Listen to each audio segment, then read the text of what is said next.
Hi friends, welcome to doctor Kamili John Kasaragod. അപ്പോൾ ഇന്ന് നടന്ന LSS പരീക്ഷയുടെ പാർട്ട് ഇ മാത്സിലെ ക്വസ്റ്റ്യൻ ആൻഡ് ആൻസേഴ്സ് ആണ് ഈ വീഡിയോയിൽ ചെയ്തിരിക്കുന്നത്. നമുക്ക് വീഡിയോയിലേക്ക് കിടക്കാം. ഒന്നാമത്തെ ചോദ്യം ഇതാണ്.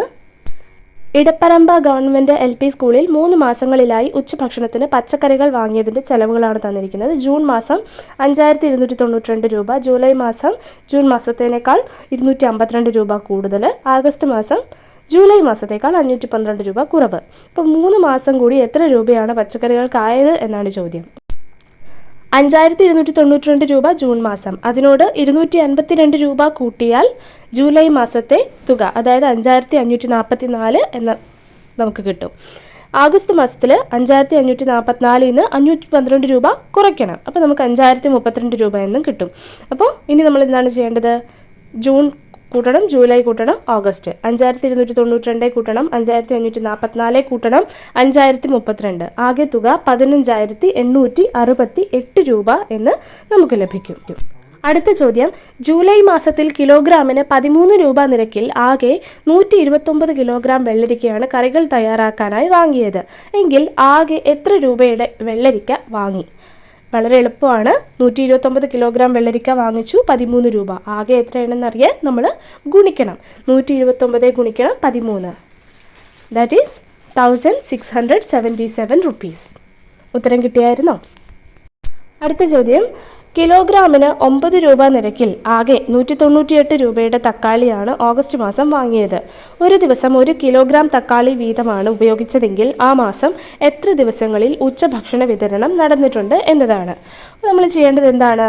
ഹരിക്കണം. 198 ഹരിക്കണം 9 ചെയ്താൽ നമുക്ക് 22 ദിവസമാണ് വിതരണം നടന്നത് എന്ന് നമുക്ക് ലഭിക്കും. ഉത്തരം ലഭിച്ചായിരുന്നോ? കമൻറ്റ് ബോക്സിൽ കമൻറ്റ് ചെയ്യണേ. അടുത്ത ചോദ്യം. ഒരു ചതുരത്തിൻ്റെയും ഒരേ വലിപ്പവും ചുറ്റളവുമുള്ള 2 സമചതുരങ്ങളുടെയും ചിത്രമാണ് താഴെ നൽകിയിരിക്കുന്നത്. ചോദ്യം ഒന്നാമത്തത്. സമചതുരത്തിൻ്റെ ചുറ്റളവ് 16 സെൻറ്റിമീറ്റർ ആയാൽ അതിൻ്റെ ഒരു വശത്തിൻ്റെ അളവ് എത്രയാണ്? അപ്പോൾ വളരെ എളുപ്പമാണ് സമചതുരത്തിൻ്റെ ചുറ്റളവ് കാണാൻ. ഒരു വശം നൽകിയിട്ടുണ്ടെങ്കിൽ അത് ഗുണിക്കണം 4. അപ്പോൾ ചുറ്റളവാണ് നമുക്ക് തന്നിട്ടുള്ളത്. അപ്പോൾ 16 ഹരിക്കണം 4 ചെയ്താൽ നമുക്ക് ഒരു വശം എത്രയാണെന്ന് ലഭിക്കും. അതായത് 16 ഹരിക്കണം 4 സമം 4 സെൻറ്റിമീറ്റർ എന്ന് നമുക്ക് ഉത്തരം ലഭിക്കും. Question B. ചിത്രം 1 ചതുരത്തിൻ്റെ ചുറ്റളവ് എത്രയാണ്? അപ്പോൾ ചതുരത്തിൻ്റെ അളവുകൾ 8 സെൻറ്റിമീറ്ററും 4 സെൻറ്റിമീറ്ററുമാണ്. അപ്പോൾ ഒരു ചതുരത്തിൻ്റെ ചുറ്റളവ് കണ്ടുപിടിക്കുന്നത് എങ്ങനെയാണ്? നീളം പ്ലസ് വീതി ഗുണിക്കണം 2 എന്നതാണ്. അപ്പോൾ നമുക്ക് എളുപ്പത്തിന് ഇങ്ങനെയും ചെയ്യാം. 8 അധികം 8, 4 അധികം 4, അതായത് 8 8 16, 4 4 8, 16 8 24 സെൻറ്റിമീറ്ററാണ് ചിത്രം 1 ചതുരത്തിൻ്റെ ചുറ്റളവ്. 3 ചിത്രങ്ങളും ചേർത്ത് വെച്ച് ഒരു സമചതുരം ഉണ്ടാക്കിയാൽ അതിൻ്റെ ചുറ്റളവ് എത്രയായിരിക്കുമെന്നതാണ് അടുത്ത ചോദ്യം.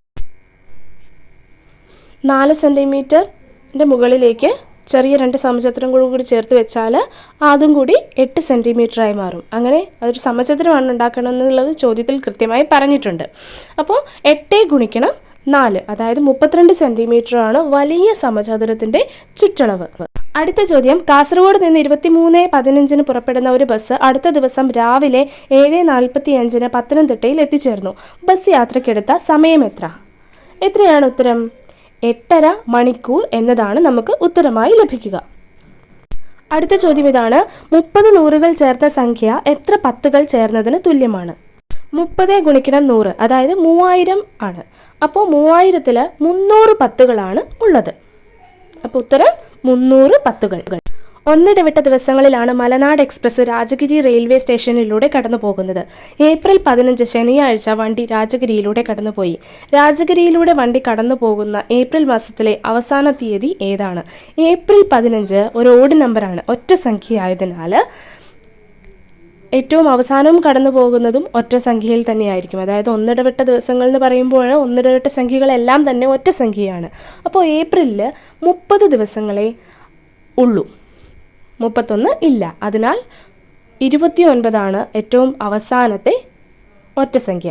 ഏപ്രിൽ മാസത്തിലെ ഏറ്റവും അവസാന ദിവസം ഒറ്റ സംഖ്യ എന്നത് ഏപ്രിൽ 29 ആണ്. അപ്പോൾ ഉത്തരമായി വരിക ഏപ്രിൽ 29 ആണ്. അടുത്ത ചോദ്യം ഇതാണ്, ചുവടെ നൽകിയിരിക്കുന്നതിൽ 3600 തുല്യമായത് ഏത്? നമ്മൾ എന്താണ് 4 ഓപ്ഷൻസും കുറച്ച് നോക്കുക. നമുക്ക് ഉത്തരമായി ലഭിക്കുക ഓപ്ഷൻ ഡി 7650 കുറയ്ക്കണം 4050 എന്നതാണ്. അപ്പോൾ നമുക്ക് 3600 3600 ആൻസറായിട്ട് ലഭിക്കും.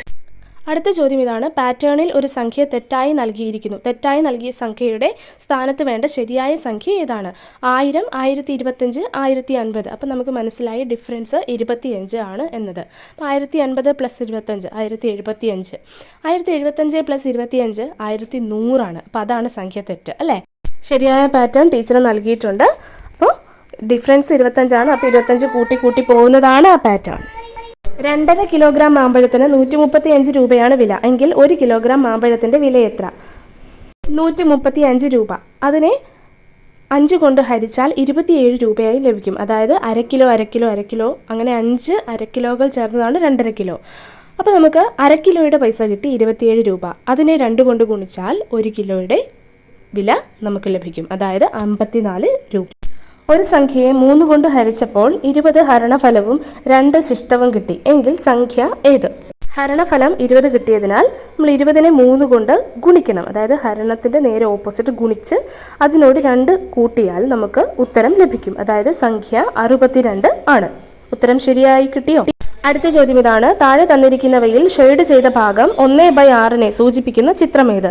ചിത്രത്തിൽ നോക്കിയാൽ തന്നെ നമുക്ക് മനസ്സിലാവും. ഓപ്ഷൻ സി ആണ് ശരിയായ ഉത്തരം. 26 സെന്റിമീറ്റർ നീളമുള്ള ഒരു ചരട് 2ആയി മുറിച്ചു.